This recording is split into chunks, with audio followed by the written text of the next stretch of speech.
오늘은 신앙의 디딤돌 2부 첫 번째 시간입니다. 이 시간 오로지 겸손하게 주님을 섬기는 마음으로 가난하고 소외받는 사람들의 벗으로 살아가셨던 성산 장기려 박사의 삶을 통해 예수 그리스도를 발견하시길 바랍니다. 제목: 한국의 슈바이처 바보의사 장기려 박사. 일평생 어렵고 가난한 이들을 위해 예수사랑의 복음과 인수를 펼쳐온 한국의 슈바이처 장기려 박사의 비문에는 그의 유언대로 주님을 섬기다 간 사람이라고 적혀 있습니다. 장기려는 1911년 평안북도 용천에서 아버지 장운섭과 어머니 최윤경 사이의 차남으로 태어났는데, 그의 신앙에 가장 영향을 끼친 사람은 그의 할머니였습니다.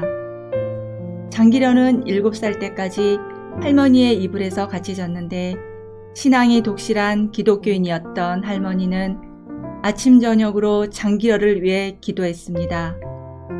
그의 할머니는 장기려가 금강석처럼 단단하고 귀하게 살기를 바라는 마음에서 금강석이라고 불렀으며, 금강석이 자라나 하나님의 나라와 현실 나라에서 크게 쓰여지는 일꾼이 되게 하소서 라고 기도했습니다.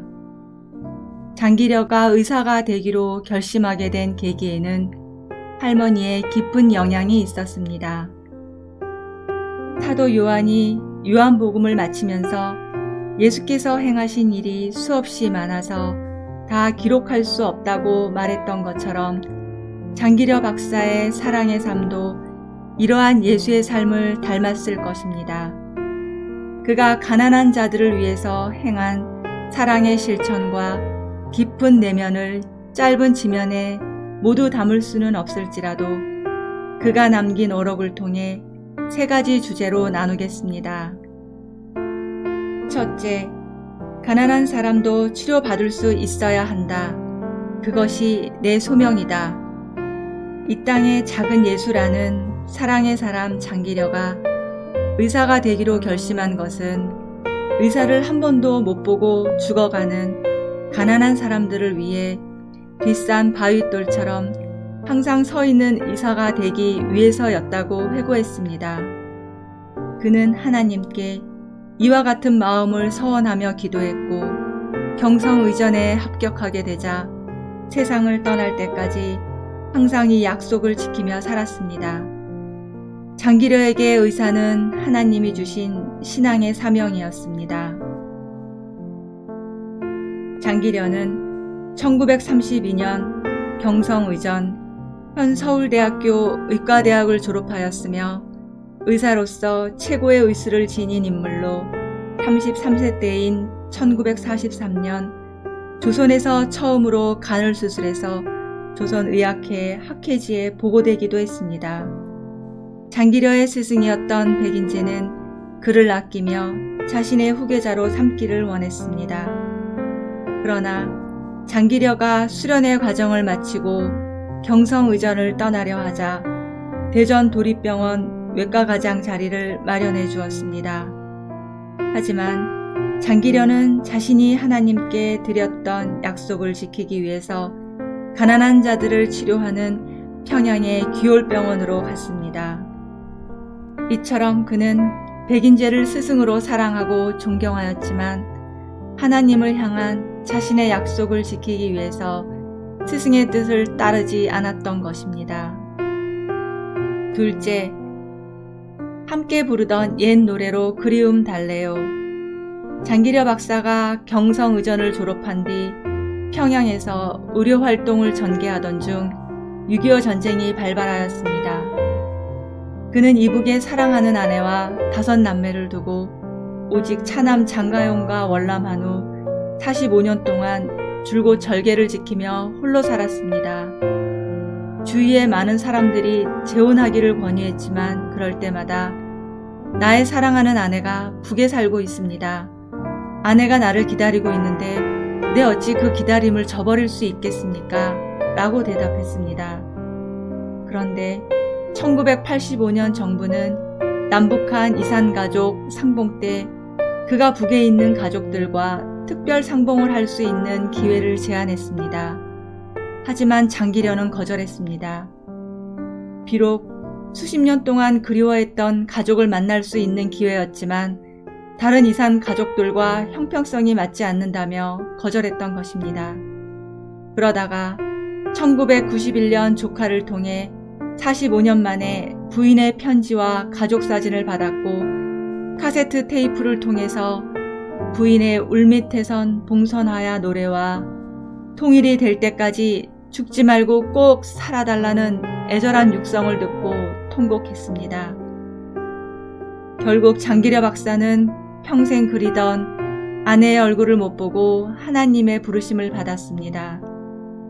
개인이 누릴 수 있는 평안과 행복조차 혼자 독점하는 것을 거절하며 장기려 박사는 아내를 향한 사랑을 가난한 이웃을 향한 사랑으로 드러냈습니다.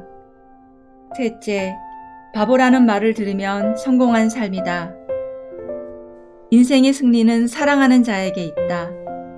장기려는 자신의 월급을 가난하고 어려운 사람들의 치료비로 사용하는 일이 많았는데 차남 장과용에게 보내야 할 하숙비마저 가난한 사람들을 도와주느라 보내지 못해서 하숙집에서 쫓겨나게 만들기도 했습니다.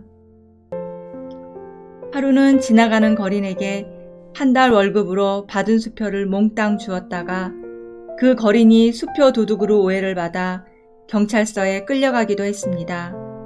그래서 장기려가 경찰서에 소환되어 해명하는 해프닝을 겪기도 했습니다.